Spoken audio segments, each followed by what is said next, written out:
Was with us this morning. We're talking with Eric about more things, but I want to get back to the macula a little bit. Yes. You guys are doing a couple of different clinics, and a couple of different people are helping out with that, aren't they? Correct.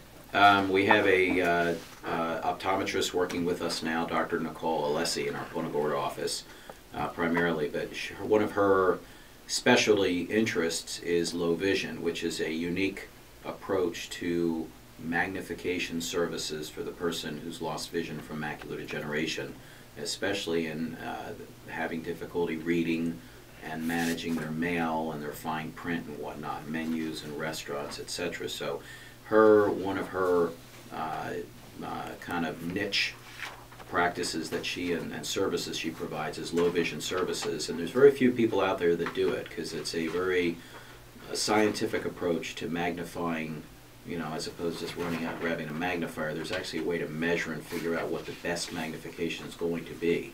What I tell my patients is, listen, our goal here is to help you maintain your independence. You may have lost your central vision from macular degeneration. You can't drive, but that doesn't mean we still can't help you. Cataract surgery helps you see better still. It definitely works. I mean, we're talking 90% of the folks can see an improvement in their vision.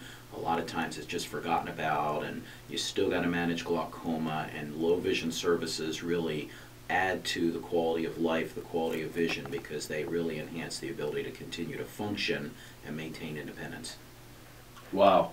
And so, who sets up the appointments with Dr. Alessi? Do they have to go in to the community eye center and set up, or do you schedule? You could call directly and say, I want to see Dr. Alessi for low vision, or a lot of times people don't know about it.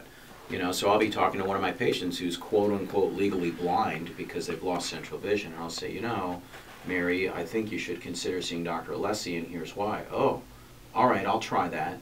You know, I mean, you know, they're desperate sometimes, so anything that can give them just a little bit. There's so many new technological devices out there that are now pretty cost-effective that give people, you know, items the size of a cell phone that provide magnification. You go to the grocery store, now you just click on it and mag it up and see it, you know, and change the colors. And yeah, there's some pretty cool stuff out there now. And Dr. Alessi has a cart full of these different things for people to investigate and try, so they can determine what items might actually, you know, enhance their lifestyle. How about helping me putt? No, never mind. Good luck with it. Yeah. Dr. Eric Laser Schaibel. pointer. Yeah. Oh, they got one out there. Yeah, I know. Good morning, everybody. Dr. Schaibel is with us this morning until 8 o'clock, so give us a call. Coming up at 8 o'clock, Greg Clark from Harbor Nissan will be with us, tell us about the new super sale where you could win a 2012 Altima. That's right out there. Now, you've got new lenses that are coming out. Yes. That is a... What is so different? And you're excited about these. I mean, well, it's pretty cool because I like a polarized lens because it reduces glare. I use it specifically fishing because you can actually see in through the water better because it cuts the reflection off the surface. And what Tony Limicelli told me, he says, Jeff, you need polarized lenses so you can see your golf balls in the water more. Yeah, there you go. That's right. You'll not find the fish, not the fish, but it'll save you a few bucks. Yeah. But you know, the question I've gotten from the patients for the last 20 years, do they make a transition polarized lens? And I said, no. The reason is the way a polarized lens is produced with these microscopic lines that block out a certain direction of light coming in. That's how they work. There's just no way to create a transition lens that way that'll change color. Well, now they have it. So it's called the Vantage transition lens. We have it in our optical, and I don't wear prescription lenses, but I want to get a pair because to me, I mean, that's pretty cool technology. So it'll lighten up when you're in. If you go outside, it darkens up depending on the ambient light, and it works just like a polarized lens, which gives you that incident light blocking effect, so it cuts the glare. Okay. It may be a stupid question. It may be right on the button. What about for implants? No. And they have... Now, you said that awful quickly. Yeah, well, here's the thing. They've experimented with that. One thing we know with a transition product, because it is a chemical reaction, so we don't want to put a chemical reaction in the eye because you'd be fearful of leaching. Yeah. But also, it may lose its effect over time. And sometimes if you have an older transition lens, you'll notice after years, it kind of goes to a medium color. It doesn't get dark, it doesn't get light, it's somewhere in between, and if you had a lens implant that did that, that could be a problem.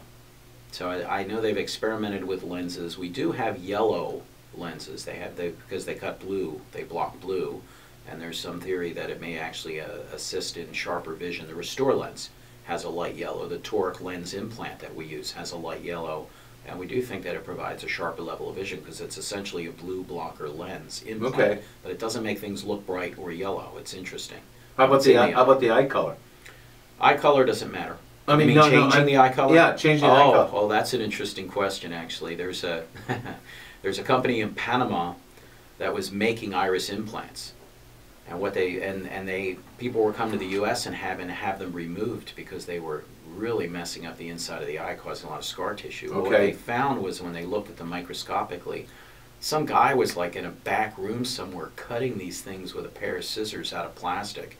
And they took these microscopic pictures, and the edges of these things are all raggedy, and so they're in the eye, and they're just kind of chafing structures in the eye. Now, I think if they eventually manufactured so it was a perfect fit, like a contact lens, and it was it's a possibility. But I think this guy was just kind of there with a pair of scissors and construction paper, cutting these things out, and they were shoving it. People were flying from the U.S. because they said, "I've always wanted blue eyes." And they were having these things coming back and like, okay, you're blind in this eye and this one's going, so we better try to save the one you got. I mean, it was just a journal or article that came out about a month ago regarding that, so that's why I laughed when you asked the question. Isn't that funny?